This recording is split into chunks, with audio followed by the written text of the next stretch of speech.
दोस्तों ये वीडियो तो बिल्कुल स्पेशल टाइप का वीडियो होने वाला है। एंड दोस्तों वैसे तो इसके अंदर मैं बहुत सारी बातें करने वाला हूँ, बहुत सारी चीज़ें आपको बताने वाला हूँ, तो वीडियो के एकदम लास्ट तक बने रहना। बट दोस्तों मैं एक चीज़ आप लोगों से पूछना चाहता हूँ कि जैसे आप सभी को बताया कि 25 को मैथ का नॉन स्टॉप रिविजन रखा है। अगर उस दिन आप सभी ने प्यार दिखाया तो फिजिक्स का भी आने वाला है। तो क्या आप फिजिक्स का चाहते हो? अगर चाहते हो तो नीचे कमेंट बॉक्स में आप लोग का प्यार एंड पावर दिखना चाहिए।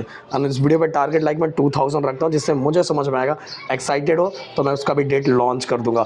वैसे गाइस मैं बताना चाहूँगा, मैं दिखाना चाहूँगा। देखो ओमकार सर इतने डाउन टू अर्थ है कि ये देखो यहाँ सीट है, सोफा है, फिर भी यहाँ बैठे हैं। इतने डाउन टू अर्थ है कि डाउन हो चुके हैं अर्थ पे। और क्या कर रहे हैं, क्या बना रहे हो ओमकार सर? पीपीटी बना रहा है। पता है किसका पीपीटी बना रहा है? दोस्तों मैं बताना चाहूँगा कि कल मुंबई यूनिवर्सिटी का सेमेस्टर 1 का एग्जाम है। एंड राहुल सर कल से लगातार मेहनत कर रहे हैं और आज एक एकदम पावरफुल वीडियो बना रहे हैं। पता है एक ही वीडियो के अंदर इंजीनियरिंग के 6 यूनिट को कंप्लीट करने वाला। अभी वो लेक्चर रिकॉर्ड चल रहा है, थोड़ा सा मैं दिखाऊंगा, आवाज़ मत करना। वैसे आप लोग आवाज़ कैसे करोगे? रुको मैं थोड़ा दिखाता हूँ, फिर इसके बाद बाकी बातें करते हैं। थोड़ा integration, triple integration, beta gamma, इस तरह के बहुत सारे मतलब बोलते हैं ना ऐसे। देखो सो गाइस वो चल रहा था, डिस्टर्ब नहीं करते क्योंकि नॉन स्टॉप 2-2.5 घंटे का वो लेक्चर नॉन स्टॉप तरीके से रिकॉर्ड करेंगे। एंड दोस्तों ये जो स्टूडियो मेरा देख रहे हो, इसको मैं स्टूडियो नहीं बोल सकता। ये मैंने मतलब एक जहाँ मेरा घर है जस्ट बाजू में मैंने एक और फ्लैट लेके रखा हुआ है कि जस्ट मुझे अगर कुछ काम करना है तो मैं जस्ट बाजू में फटक से आ जाता हूँ। वैसे मेरा बाकी स्टूडियो तो अलग है, वैसे वो सब स्टूडियो आप लोगों ने देखा ही होगा। ये मैंने इसलिए बना के रखा है कि वो घर को घर की तरह रखना चाहिए। अगर वहाँ जाके भी वहाँ काम दिखाओगे तो घर वाले परेशान हो जाते हैं। पहले मैं ऐसा कर चुका, पहले मेरा स्टूडियो ना घर पे ही था, बट फिर मैंने इसको अलग सामने रेंट पे लेके इसको चेंज किया है। अब देखो दोस्तों एक चीज़ और बताना चाहूँगा कि सबसे पहले कि आपको सब्जेक्ट को किस तरह से हैंडल करना चाहिए और कौन सा मूल मंत्र फॉलो करना चाहिए। मूल मंत्र फॉलो करना चाहिए। क्या कोई जादू टोना है? मैं बताना चाहूँगा जादू टोना कुछ नहीं होता भाई। बस कुछ पैटर्न्स को अगर आप फॉलो करोगे ना तो बहुत अच्छे से स्कोर कर लोगे।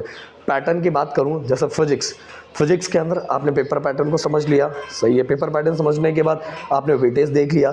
वेटेज देखने के बाद एक चीज़ सबसे पहले मैंने बार बार बच्चों को बोला है कि पहले ये मत जाओ कौन सा इंपॉर्टेंट है कौन सा इंपॉर्टेंट। आपको जो चैप्टर अच्छी तरीके से आता है पहले वो चैप्टर पहले कर लो।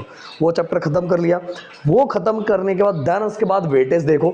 वेटेज देखने, क्योंकि अगर पता है आप पहले ही वेटेज देख लोगे ना तो बोलोगे यार ये तो जो मैं पढ़ रहा हूँ बहुत कम मार्क्स का है, मेरे से नहीं, अगर मैं इसको कर लूँगा तो मुझे ज़्यादा फायदा नहीं होगा। ऐसा मत करो गाइस।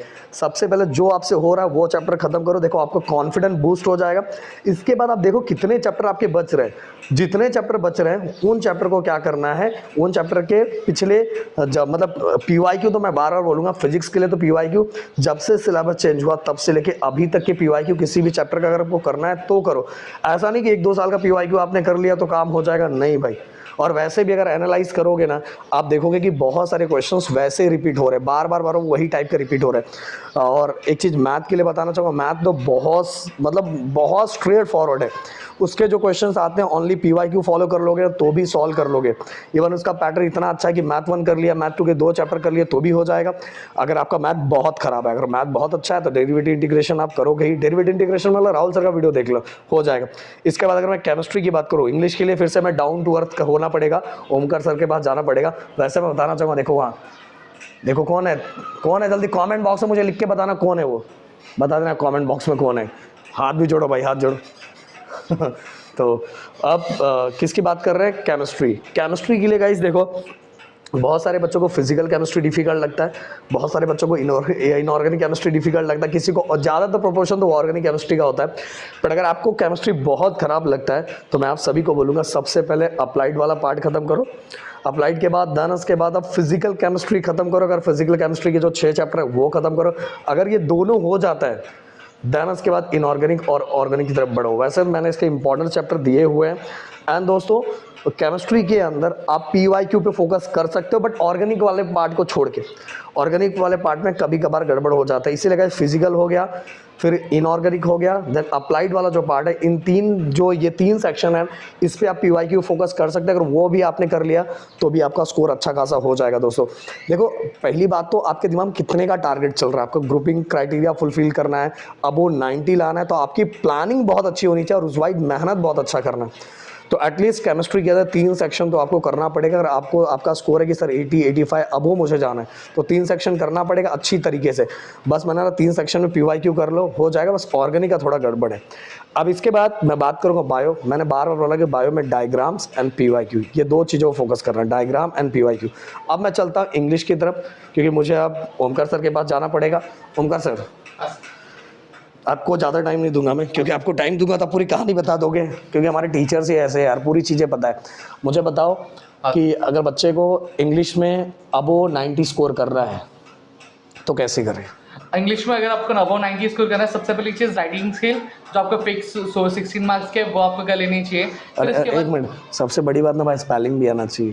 हाँ स्पेलिंग भी आना चाहिए। और दूसरी चीज़ यहाँ पे अगर मैं बात करूँ तो आपके जो छोटे छोटे पढ़े जैसे अप्रिसिएशन हो गया, फिर उसके बाद माइंड मैपिंग हो गया, ये आपको टॉपिक्स जो है पहले कर लेने चाहिए, जिससे आपका कॉन्फिडेंस थोड़ा सा बूस्ट होगा कि हाँ मेरी जो प्रिपरेशन है वो होती जा रही है। ठीक है, तो नॉवेल्स हो गया, सॉरी पहले राइटिंग स्किल आपका, फिर उसके बाद अगर बात करें एप्रिसिएशन वाला पार्ट, फिर उसके बाद अगर मैं बात करूँ जैसे पर्सनल रिस्पॉन्स वाले क्वेश्चन कैसे लिखे जाते हैं, ये सारी चीज़ें कवर कर लो, जो होते कम है लेकिन आपको मार्क्स अच्छा खासा दे जाते हैं। फिर उसके बाद जो आपको टॉपिक कवर करना चाहिए वो आता है आपका नॉवेल्स वाला पार्ट कवर करना चाहिए। अब नॉवल वाले पार्ट में कुछ नहीं करना, ऑलरेडी वन शॉट वीडियोस कई सारी हमारे चैनल्स पे बनी हुई है, 10-10 मिनट में एक नॉवल खत्म किया, बहुत सिंपल लैंग्वेज में खत्म किया है, वो आप देख रहे हो तो आपके 16 मार्क्स वहाँ पे भी फिक्स हो जाते हैं। फिर प्रोज वाली बात होती है, पोएम वाली, बस आपको आंसर कैसे लिखना उसकी प्रैक्टिस करनी है, उसके रिलेटेड भी जो वीडियोस हमारे यूट्यूब चैनल पे पड़ी हुई है वो आप चेकआउट कर लो। और पेपर प्रैक्टिस बहुत जरूरी है, मॉक टेस्ट देना बहुत जरूरी है, अगर वो कर लिया तो आप आराम से स्कोर कर सकते हो मार्क्स। भाई मुझे पता, ओमकार सर मैं ऐसे घुमा तो ओमकार सर को जानबूझ के रुकना पड़ा, क्योंकि ज्ञान का भंडार ही अपने पास इतना है कि आप रुकना ही नहीं चाहते।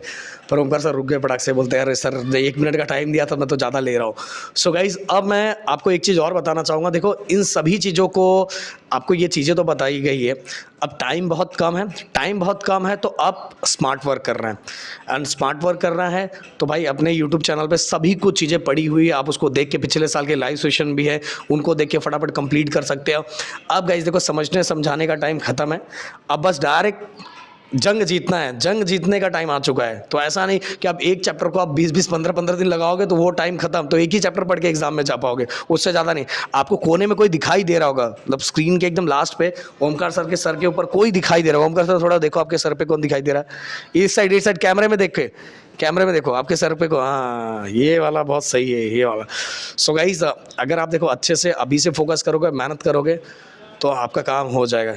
कहाँ देखो ओमकार सर, राहुल सर का भी लेक्चर चल रहा है, एकदम मज़ा आ रहा है बच्चों को। सो गाइस आपको भी जल्दी मज़ा आएगा, टेंशन मत लो, कूल रहो। टेंशन लोगे तो कुछ नहीं कर पाओगे। बस हाँ, दिल में मोटिवेशन होना चाहिए कि करके दिखाना है, करके दिखाना, और करके दिखाना तो ही कर पाओगे, नहीं तो बस हर दिन वीडियो देखोगे, करोगे धरोगे कुछ नहीं। समझ में आ रहा है? अच्छा नींद लो, अच्छे से पढ़ो, टाइम कवर करके। ये नहीं कि रात भर जाग के बैठे हुए और रील स्क्रॉल कर रहे हो, अच्छे अच्छे रील वैसे आ रहे हैं, लॉलीपॉप लॉलीपॉप।